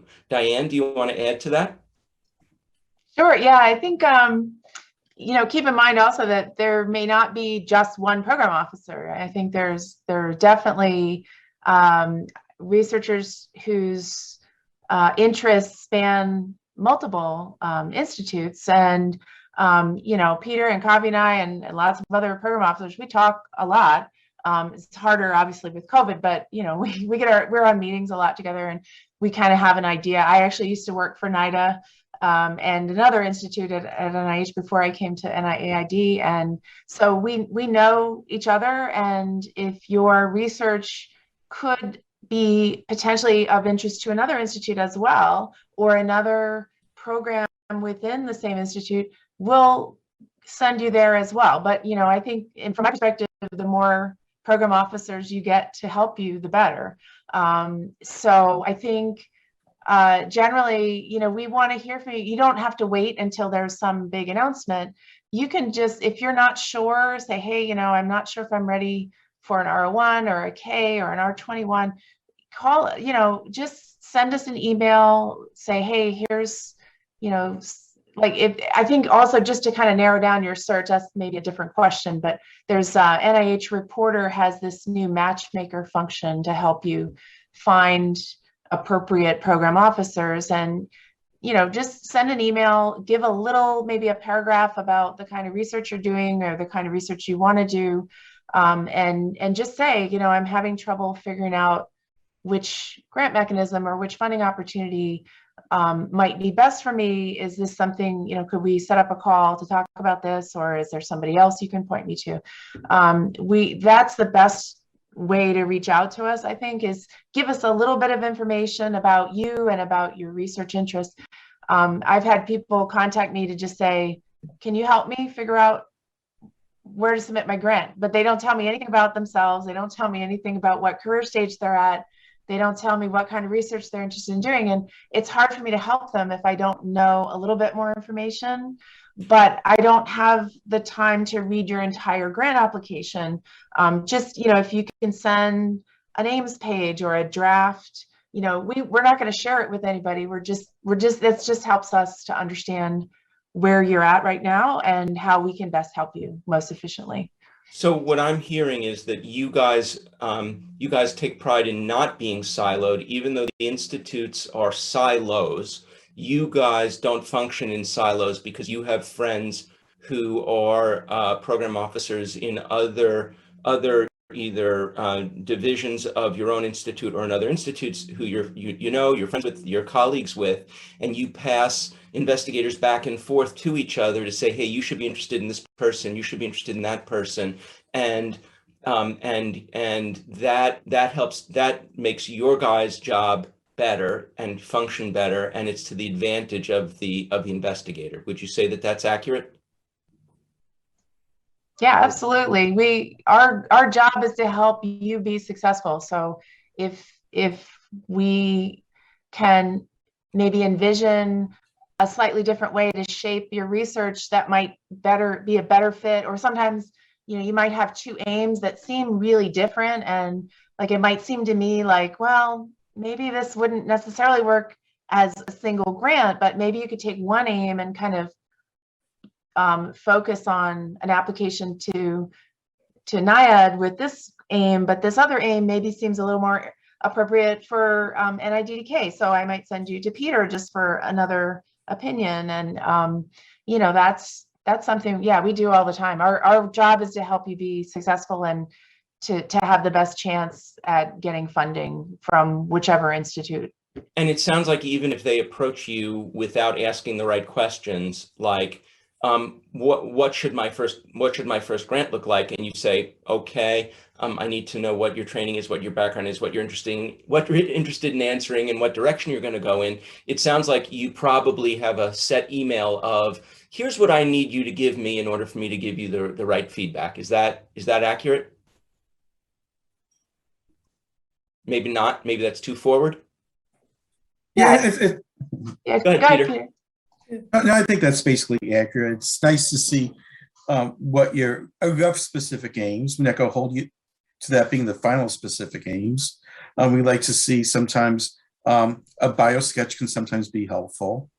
And so, at that stage, we can give feedback. That, as Diane said, I don't think we're actually siloed at NIH. We do have different institutes, but we still have one major overarching mission.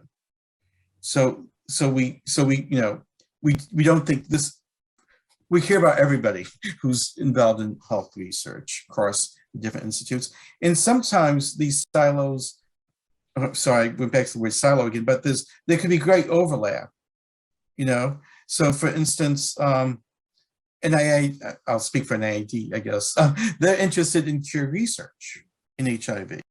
But then that's the only institute interested in cure research. So NIDDK is interested in cure research when you're looking at tissues and processes that are within our mission, many of which are important for the ultimate cure research, of course. So we have interactions over that, and we cooperate over that even. So you should contact, you should contact multiple program officers when there could be multiple interests in what you're doing, I think is the takeaway there. It sounds like to me the advice, and this is the advice that I've given one of my current fellows, is get your foot in the door. Find somebody whose job description as a program officer looks like it has overlap with what you want to do. And then leave it to the program officers to say, well, behind the scenes, it's sort of structured in a different way. And I'm not going to bore you with our the inner workings of NIH to a certain degree, but you want to talk to this guy or that woman. And then you guys will help the ESIs know who you think the best person for them to talk to, even if it's not you. But just getting their foot in the door is the way to start, because they've gotten onto your radar screen. You guys can then give them concrete advice, and then they can sort of get on a pathway. Would you say that's a good way to summarize it? Yep. Absolutely. Yep. Yeah, especially, I think we're all different. I mean, we all have different personalities, we all have different schedules, but particularly for those of us who work with ESIs and junior investigators, whatever you want to call them, anybody who's really needing to launch their career and figure out next steps, if you're interested in that, there are a lot of us who we will bend over backwards to do what we can to help. And if you send in an application that, say, for microbiome, for example, and HIV cure, it may be assigned to NIDDK, it may be assigned to NIAID, it may be assigned to, and multiple institutes. There's one primary institute that's assigned, that your grant is assigned to, but there are also potentially some other dual or secondary institutes that may be listed on your grant, and that also helps like, hey, there are multiple institutes that are relevant for my research. So, and why would that be important, Diane? Tell the ESIs why that might be important to have a secondary institute. Why, if their grant is good, it gets funded. If it's not good, it doesn't get funded. Tell us why that's too subtle. If let's say you have an application, let's say you have a K08 application assigned to NIAID, just to throw it out there. First of all, I was going to say, not every institute supports every career development mechanism. So that's also important to know. Like, if you're totally interested in, an R21 to an institute that actually is not taking R21s at the moment, unsolicited, then you may need to know, let me see if there's another institute. But yeah, if there's multiple institutes listed, if the primary institute is NIAID and you don't make our pay line for that mechanism, that activity code,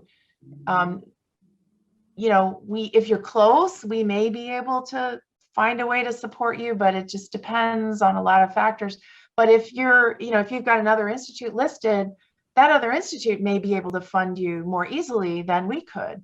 So we can talk about whether that's a possibility. And we transfer grants a lot. If there's an application that another institute is interested in and we can't fund it, we say, hey, well, let's see if you guys can fund it. We want to get you funded.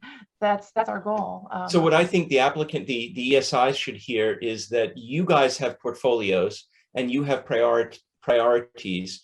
And you, through the luck of the draw, you may not have gotten grants that are going to fill your portfolio in a way that you guys had planned. And so later on, once the grants are scored, and you always have to have a good score. I mean, forget if you have a bad score, I'm sorry, but no institute's going to be interested in you. If you have a perfect score, hard for an institute to not fund you. I've seen it happen, but hard for an institute to not fund you. We're talking about the in-between areas, which is a lot of grants. And in those in-between areas, I think the ESIs need to hear that if you have multiple institutes interested in you, and one institute that you put as primary, they got a lot of grants in your area and you were really good, but you were just outside of the pay line for that area.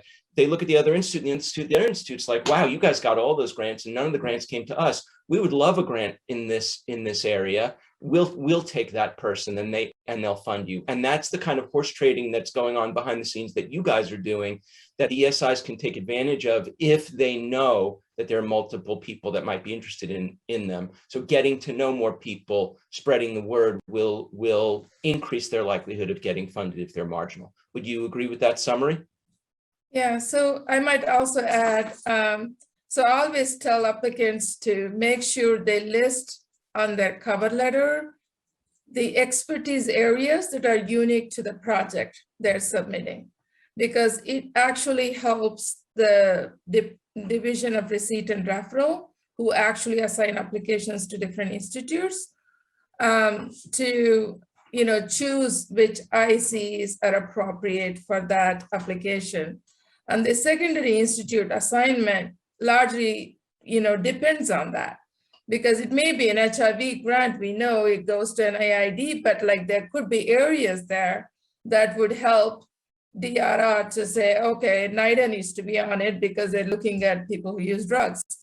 So, but if you make that easier and make it clear in that cover letter list, expertise areas or, research areas that are unique to the project, it really helps. Fantastic. The Can I go ahead, please, Peter. one quick thought I just had. It was said earlier that you should request a funding institute in your cover. You actually can make requests for the primary assignment, and you should also put this, if you know the secondary assignments, put them down so that they don't go through the through the floor. Yeah. So you can actually drive that process as long as it legitimately aligns and you can make the case, you can drive that process. Terrific. Since we have a limited amount of time, I want to raise one other issue with you guys that I don't know that ESIs really fully understand, and that's your role in the review process, or shall I say your lack of role in the review process. The answer is both. You have a role and you also lack a role. I just want to summarize that you guys are not you guys are able to sit in on study sections and listen in on the discussion.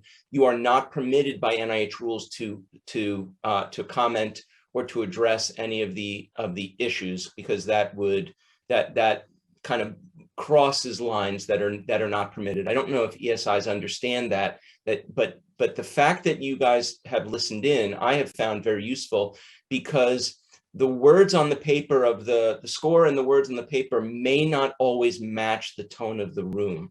And so the tone of the room could have been super positive. And as Robbie Schnoll talked about this morning, you got nerfed, you got not discussed, and your PO is all excited and they're like, they loved you, this is great.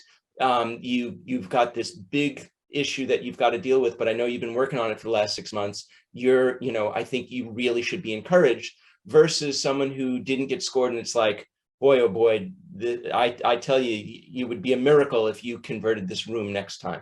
So can you guys comment on your role there, on first that firewall between you and the review process, but then also how you guys can give advice on how the review went? Yeah, I can jump in and start, I guess. Yeah, we are not the official, the scientific review officer is the official government person in the room for the review discussion. They do all the assignments. We don't have access to any of the critiques before that meeting, before the summary statement comes out. We don't have access to any of that. So I've gotten calls like, I got unscored or not discussed. What do you know about my review? And I'm like, I don't know anything. I just know the same thing you do, that you didn't get discussed. But once the summary statement comes out, I can help you. But yeah, when you are discussed, it's so helpful for us. We really try our best to listen into the discussion and yeah, get a read for like how fixable are the issues, and particularly for young investigators, I think it's really valuable to get that input. We can't share any of the confidential discussion with you. We can't talk about who said what. We can't even say, well, this seemed to drive the score. I mean, we can't put ourselves in the reviewer's shoes, but we can definitely give you a sense of the consensus, and sometimes the reviewers don't necessarily do a good job editing their comments after the discussion. So you may be seeing some comments that really weren't that important to the rest of the group, but they just left it in. So we can definitely kind of give you a sense of what the most critical issues were, and maybe how to address it, and whether to just start fresh with a new application, or, you know, would it make more sense? It's up to you. You know, it's your decision whether to resubmit or start fresh, but we can definitely help you, you know, give you some advice on that. Yeah, and thanks for correcting and clarifying, because it's obviously you can only comment on the discussion for the grants that were discussed. They can have bad scores because the discussion really revealed a lot of negativity and the score went way high. But in those, at least in the ones that are discussed, if the score is not very good, you can give them a sense of what does not very good mean. Does it mean something reachable, or does it mean, boy, the tone in there, or the, you know, the way I'm reading this summary statement is very damning, or, you know, chin up. I think with preliminary data, you should go for it again. That's. And I think sometimes it's just interpretation of what's written down there. It doesn't always come across. So, for example, they might, I've seen people misconstrue things where they were going to throw out a whole aid when really the criticism was, this is a really solid aid and we really like it, but you need to recruit a co-investigator. So I've seen that type of interpretation. So I think it's really important to get input from program about what the interpretation is, because we heard it. But also, I always tell people after I give my advice to go to the mentors and ask them how they interpret what's being said there. And I often say, if they disagree with me, let me know from my own learning experience. Mm-hmm. Right. So you're saying to them that, you know, what's written is going to be what they're held to with a resubmission, but part of the decision is whether to resubmit. But the way it's interpreted could go in a variety of ways, and you can't really know what was in the reviewer's mind. You just can know what was written down, and that's just part of the process. You know, the funny thing that I've heard about the NIH review process is it's the worst process in the world, but it's better than all the alternatives.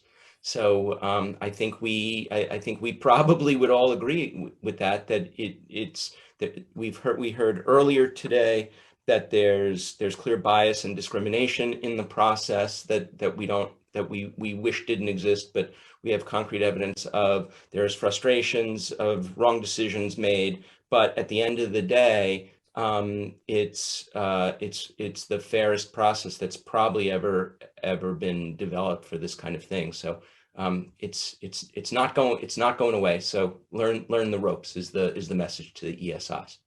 Great. Okay, this is terrific. We're a couple minutes over. I think the take-home messages are find out who the POs are, find out who the program officers are who are in your line, and get to know them. And if you reach out to somebody, don't be embarrassed, because they'll tell you, oh yeah, I'm not that person. My colleague so-and-so she's the one you want to talk to. You guys are all comfortable with doing that behind the scenes, and you're looking to advance the ESI's careers. What I don't know that the ESI's recognize is you guys as stakeholders, as program officers, your careers are advanced by having bright young people come along, and that, you know, you have a job, but you also have, you as government employees have careers, and your careers advance as the ESIs advance. And I think the ESIs should understand that it's one of the reasons why you're on their side, that it's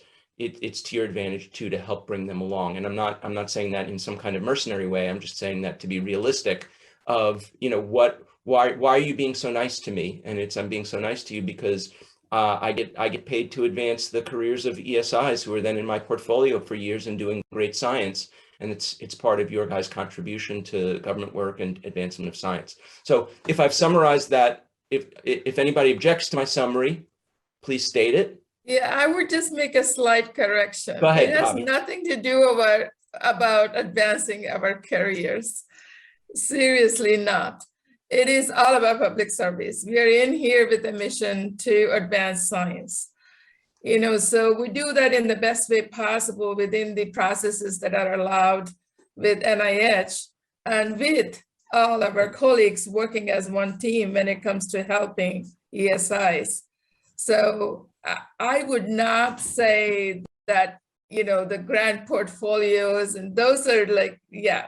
So that has nothing to do with how we are willing to help, because it is the right thing to do. It is the promising science, and the investigator is promising. We want to support, not Kavi, because. you got your priorities in the right place. Yeah. Thank you. I'm gonna let you close with that, and then I'm just gonna do a little bit of a wrap up of today. First of all, I want to thank all of you, and I want to thank all the other presenters who really did a remarkable job today, and I've already gotten feedback from a bunch of the early stage investigators about how much they enjoyed it, and so I'm really thankful to all of you. I want to thank the committee members who shaped this workshop: Mohammed Abdelmozen, Liz Lowenthal, Vinlo Ray, Jesse Torgerson, Dennis Flores, and Yehuda Marte.